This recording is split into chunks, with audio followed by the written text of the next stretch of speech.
vous êtes le responsable de la veille de Laval Virtual. Donc, Laval Virtual, tous ceux qui sont dans le domaine de la réalité virtuelle vous connaissent. Vous êtes l'événement, alors d'une part, depuis une vingtaine d'années, vraiment incontournable, et on vient physiquement à Laval vous voir.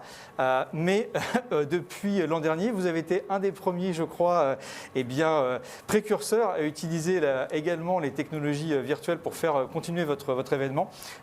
Et donc, on vous laisse peut-être vous présenter rapidement Laval Virtual et puis aussi les technologies immersives que vous avez pu voir en screenant aussi l'ensemble des tendances fortes. Tout à fait, et merci de cette invitation. Alors je vais juste démarrer sur le premier slide, si toutefois il pouvait venir en retour, ça serait top. Alors Laval Virtual, c'est 23 ans d'expérience dans la réalité virtuelle et dans la réalité augmentée. Je vais définir ces termes juste après. Deux petits mots pour dire que c'est en Mayenne, Laval, donc un territoire aussi attractif pour les professionnels de santé si vous nous écoutez. Venez nous rejoindre, nous vous attendons. Nous vous attendons parce que Laval Virtual, forcément, ce sont les technologies immersives. Donc une première mission, c'est celle de réunir. Alors aujourd'hui, c'est plus complexe. Nous sommes aujourd'hui à la limite de monde hybride entre les mondes réels, où on doit réunir les gens. Pendant la pandémie, c'est compliqué. Et donc nous avons créé le Laval Virtual World pour réunir tous ces intervenants. Notre événement dans un petit département, c'est 20 000 visiteurs chaque année. Donc l'occasion pour moi de dire que ça se passera du 7 au 9 juillet 2021. Et dans cette attente, nous avons quand même accueilli dans les mondes virtuels près de 45 000 visiteurs sous forme d'avatars venus assister à des conférences. Et c'est le développement auquel nous assistons aujourd'hui. Alors la Mayenne, elle s'exporte à Amsterdam et elle s'exporte aussi en Chine. Voilà, j'ai choisi donc de vous...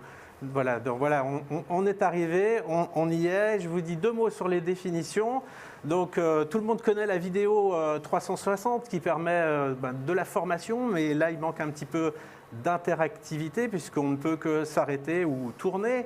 Mais la VR pour réalité virtuelle ou virtual reality, c'est également des cas d'usage pour notamment l'anatomie, et on est plongé dans un monde et sur les écrans du bas, en bas à gauche et à droite, vous avez des cas pratiques avec ce qu'on appelle AR pour Augmented Reality ou la réalité augmentée, et qu'on apprend aussi sous des termes du type XR pour Extended Reality ou MR pour Mixed Reality, avec là aussi des éléments qui mixent du virtuel et du physique, comme l'apprentissage de gestes.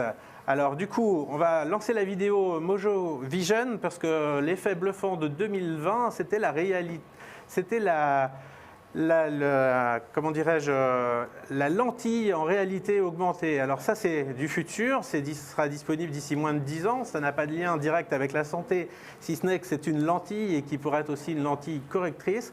Cette start-up californienne, eh bien, elle va vous permettre, quand vous le souhaitez, de lancer des éléments supplémentaires qui vont venir enrichir votre environnement. Et là, vous voyez que cette lentille, elle a un écran de moins de 1,5 mm² dans sa partie centrale. Là, je joue au basket et puis je vais imaginer que d'un coup, hop, je vais identifier la meilleure trajectoire et déclencher cette forme d'assistance quand j'en aurai besoin. C'est ce que les créateurs appellent l'invisible computing. Donc c'est un projet bien sûr aujourd'hui de recherche, mais on imagine bien ses avantages, le fait de le déclencher pour bénéficier d'assistance. Ici, identifier ses interlocuteurs facilement, et on va pouvoir avoir, grâce à des capteurs de mouvement, c'est vraiment l'infiniment petit au service de cette partie là, découvrir ou avoir une assistance sur ce qui nous environne. Et on imagine bien que même en faible luminosité ou pour des personnes malvoyantes, on pourrait avoir une forme d'assistance. Alors tout ça, ça se passe avec des professionnels. Donc on a des batteries qui sont définies comme BioSafe, donc saines pour la santé, des capteurs de mouvement et puis un détecteur d'images. Tout ça dans notre œil bionique. D'ici moins de 10 ans, c'est possible. C'est aussi ça l'accélération.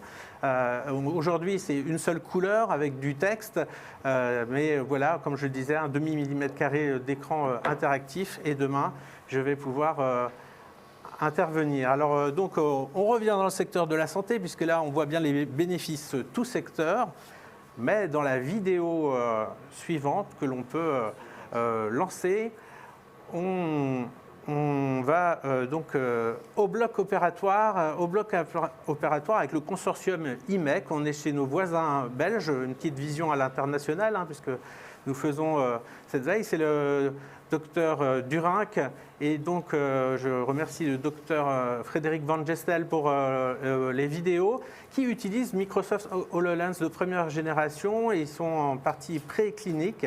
Donc on est au CHU UZ Bruxelles. Donc là, c'est un dispositif mobile avec des solutions existantes. Et vous voyez qu'on peut, sur le corps en 3D réel de son patient, venir mettre le scan 3D en temps réel et faire apparaître les éléments, donc dans le cadre d'opérations et notamment là où il faut percer la boîte crânienne pour des opérations et des tumeurs. Donc ce que le médecin ici explique, c'est que leurs travaux leur ont permis une précision de l'ordre plus précise de l'ordre du millimètre et également d'un degré d'angle. Donc on voit qu'en 3-4 années d'existence du projet, on va vers plus de précision. La réalité virtuelle, la réalité augmentée, c'est aussi l'haptique avec le retour de force. Donc aujourd'hui, quand on simule, et on a aujourd'hui les nouveaux gants présentés par SenseGlove, donc un acteur hollandais avec un casque Pico. Donc on va pouvoir s'immerger complètement pour l'apprentissage d'un geste technique. Ce fort développement de l'apprentissage, et notamment pour la période Covid, voilà, tous les professionnels de santé s'en sont emparés. On va avoir la sensation réelle du toucher et du geste complètement immergé dans cet environnement virtuel. C'est la nouvelle version des casques qui viennent d'être présentée aussi au CES 2020, tout comme Mojo Vision qui a été primé. C'est de l'actualité quasi instantanée, puisque c'est de l'actualité du mois de janvier, et c'est ce qu'on fait au quotidien. Nous parcourons 4000 sources chaque semaine. Et on en fait une newsletter qui est gratuite, et il y en a une dans la santé, et on va vous identifier les 5 sujets qu'il fallait absolument lire dans la semaine. Très bien. Nicolas, un grand merci pour votre intervention, et ça donne vraiment des bonnes possibilités de